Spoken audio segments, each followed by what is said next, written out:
animal study found puberty blockers may cause depression, decades after doctors began administering to children. So what's that all about? Well, it looks like the Daily Wire here has Christina Buttons from the Daily Wire posted this article today. I saw it on Twitter a little while ago. And I thought this would be a nice thing to check out and read. So I did read a little bit of the story just to make sure it was something I was interested in reading the whole thing on here. And so let's dive right in. All right, so it says here the 2020 study. So this study is a couple years old now.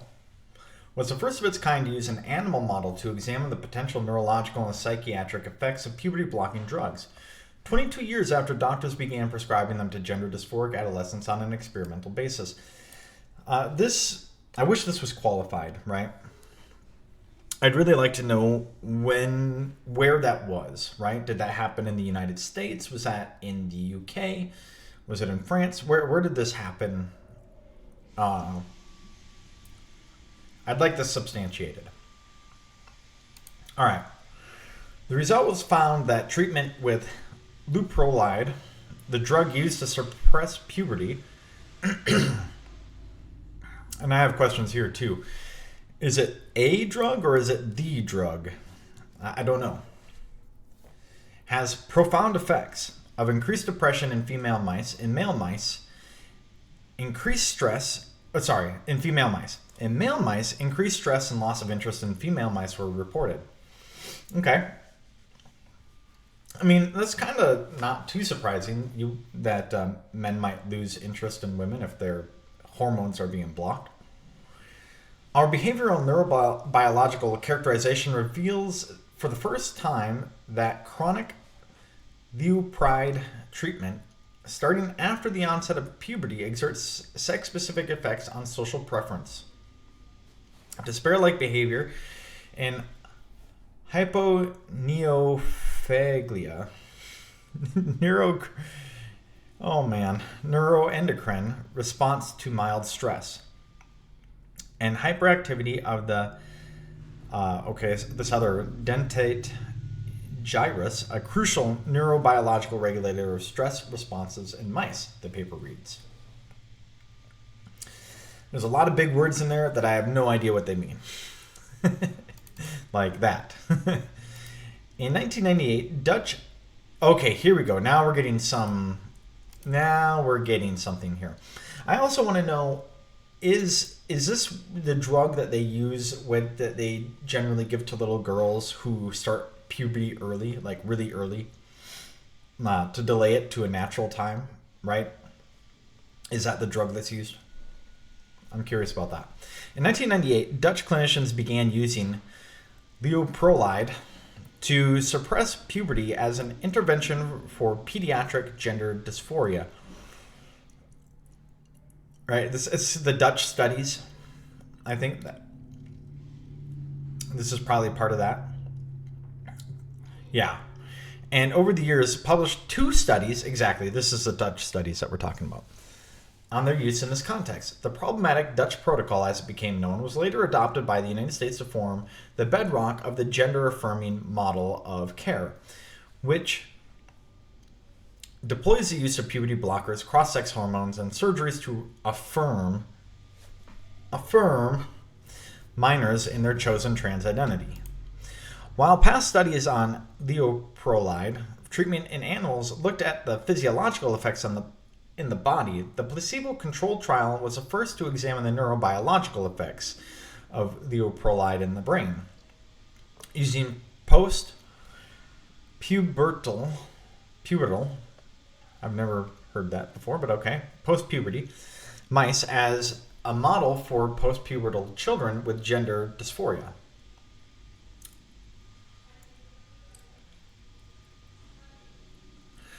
Okay. That's okay. Mice and rats have long been, so they're giving this to mice after they've gone through puberty. That's kind of what I'm understanding here in that statement.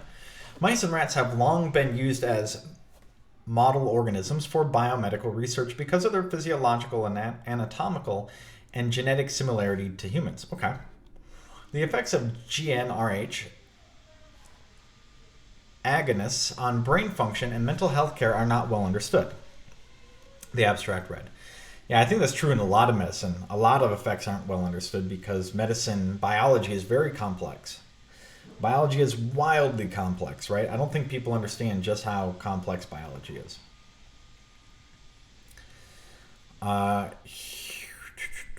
Here, we investigated the effect of the prolide on reproductive function, social and affective behavior, cognition, and brain activity in a rodent model. Okay?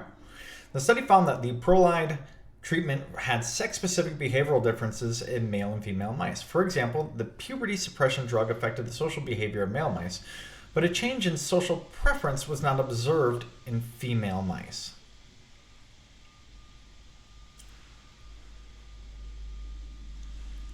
In social preference. I don't know what social preference is. Right, it affected the social behavior of the male mice in that they found the females less interesting. I mean, according to what they said above. But the control group of male mice preferred the company of female mice, while the experimental group showed a lack of interest in females and displayed no aggressive behavior toward other male mice, which is interesting. Okay, that's really interesting. So they aren't territorial at all either.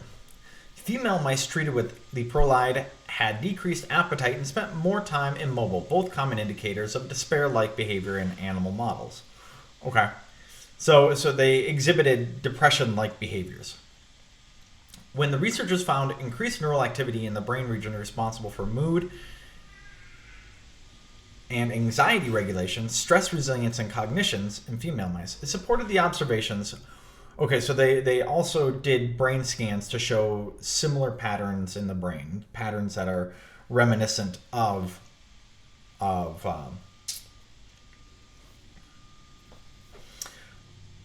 my goodness, of depression, of whatever they're saying here. All right. Oh my gosh, I lost my spot. It supported the observations and made about their depressed behavior. Male mice treated with the prolide showed increased neuroendocrine responses to stress. I want to know what that means. I don't know what that means. In conclusion, we report that chronic leprolide treatment in mice has profound effects on female behaviors that are commonly interpreted as depression-like, and as well on neural activity in the hippocampus, a brain region crucially involved in stress processing, depression, and cognition. The discussion section reads, while those mood-related effects are specific to females, leprolide causes pronounced differences in locomotion and social preference in males, and increases neuroendocrine responses to mild stress. Gosh, I really wish I knew what that meant. I think it might be time to do a little cut and look up here. Let's maybe we'll just do it this way. Neuroendocrine responses. Can we get some kind of okay, what is neuroendocrine? Did I miss? Yeah, I missed the end. Neuroendocrine. Relating to the interaction between the nervous system and the hormones of the endocrine glands. Okay. So it changed. So all they're saying is it changed all right, so the hormone, the interaction between hormones and the nervous system was modified when put in a situation of mild stress. That's my understanding of what they're saying here. I wish they said how. Our results in the animal model shed new light on the effects of chronic GnRHA treatment on behavioral, neuroendocrine, and neurobiological effects of a drug that is commonly used for many clinical conditions, and particularly to alleviate gender dysphoria in transgender youth. The study concluded. I'm sorry, my wife is vacuuming outside the room right now. You probably hear that. Dr. Claudia Gennari, an internist and researcher, believes a negative Psychiatric outcomes found in this study have huge implications for pediatric gender medicine. The study was long overdue and should bring pause to clinicians treating children with puberty blockers because it shows sex-specific neuropsychological changes caused by this medicine, Gennari told the Daily Wire. This strongly suggests GnRH antagonists are not a pause button at all, and it can cause negative effects on cognition, behavior, and coping skills, she added. Is this true? Would she make this statement about a 6-year-old girl who started puberty, who goes on this drug to delay puberty until a healthy age at like 12? Right? Like that, I'm curious about that. Far from completely safe and reversible, and a pause button on puberty as proponents of gender-affirming care. And this, I think, is really reasonable. Like, you can't pause puberty once you're supposed to naturally start puberty. But my question here is, can you pause puberty when you start it really early? Okay, where are we? Far from complete and safely reversible. Yeah, and safe and reversible, right. Children who begin taking puberty blockers during the first signs of puberty and go on to take cross-sex hormones, which constitute the vast majority, will become sterilized and may never be able to achieve orgasm, which is another thing to realize. It does seriously affect the long-term sex life of these children. The New York Times investigated the deleterious effect that puberty blockers have on bone health and published an article after reviewing the scientific literature and interviewing over 50 doctors and academic experts around the world. Puberty blocking drugs are only FDA approved for children for use in treating central precocious puberty, a condition caused by a pituitary gland dysfunction in which children begin to sexually mature before age 8 or 9. Oh, wow. So, yeah. So my statement earlier about giving it to a girl who starts puberty at 6 was correct. But they wouldn't, after the age of 9, they would just let a child enter puberty and just say, yeah, it's an early puberty, which is fine, right? Doctors have prescribed puberty blockers off-label as a treatment for gender dysphoria in adolescents on an experimental basis. There are no long-term studies to support its use during this critical window of brain and body development, and they are not FDA approved for their off-label use. Okay, so they are FDA approved for preventing the very small child from going through puberty way too early, but not for a child who's supposed to be going through puberty, delaying puberty. Right, the human body is a wildly complex mechanism. I don't know what to call it, organism, and just oh no, we're just gonna delay this thing that's supposed to happen is not at all science. That's not how it's supposed to work. All right, where are we?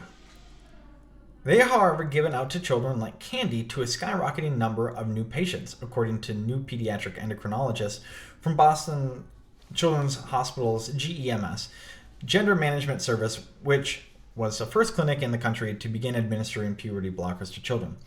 All right, yeah, so I made a lot of comments throughout this. If you made it with me to the end, thank you. I know that a lot of those words I was struggling with. I will get better over time, I hope. Yeah, so puberty blockers are terrible and should not be given to children. You should not sterilize children. You should not make it impossible for children to have a normal sex life as an adult. And these things are, they're not at all tested, as this article went to point out. A lot of this stuff we probably already knew and understood, but it's good to see this article on it from Christina Buttons and the Daily Wire. I think they do a lot of good work, and it's good to read this. Anyways, thank you all for joining me. Please, if you like it, click like below. Let me know what I'm doing well. Let me know what I can do better. Subscribe. Let me, I don't know where you're watching, Rumble or YouTube.